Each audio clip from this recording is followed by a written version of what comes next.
I made it through the morning somehow, and I didn't even speed too much as I drove to Burlington to catch my flight to New York. The layover at JFK was long, but I always had my ebooks. This time, though, they weren't as much comfort as usual.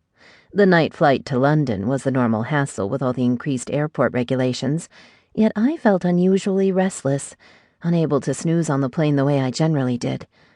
I started to doze, but visions of Andrea— why did she have to have such a gorgeous body?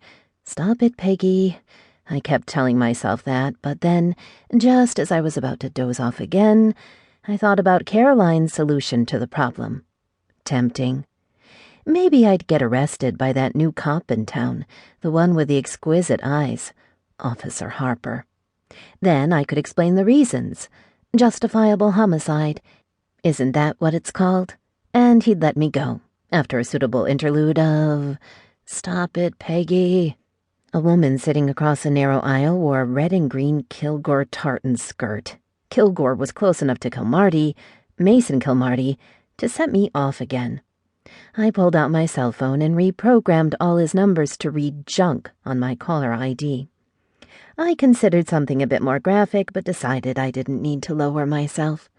Then I worked on my calendar, blocking off one whole day the Sunday after next to balance my checkbook. I was 4 months behind on it. Somehow or other the statements just kept piling up. I was pretty sure I had enough money in there, but it would be a good idea if I knew for certain. I blocked off that Saturday night for the surprise party Caroline was giving Drew and me, the party I wasn't supposed to know about. Eventually I dozed. At Heathrow, I practically staggered onto my flight to Edinburgh, and by the time I eventually stepped off the bus in Pitlochry, my eyes were as droopy as a basset hound's. I took a deep yoga breath to wake myself up, and in came that special air of Scotland. Not that it was particularly special next to the bus. It was just the thought of what awaited me here in this town I loved. I waited for a large family to clear out of my way, then looked around. Linklater Sinclair always met me at the station. There he was, kilt ruffling around his sturdy legs, as he stepped forward to take my bag. "Mr. Sinclair," I said, "thank you for meeting me." "As if I wouldna," he said, scrunching his gray eyebrows together, and what I had learned over the past 6 years was his way of covering a sweetness I'd seldom seen in a man before. I think he was old enough to be my father, maybe even old enough to be my grandfather. I'd never had the nerve to ask him his age. He wore his kilt in the muted blues and greens of the Sinclair hunting tartan, as if it had been made for him, as I supposed it had. It suited him somehow.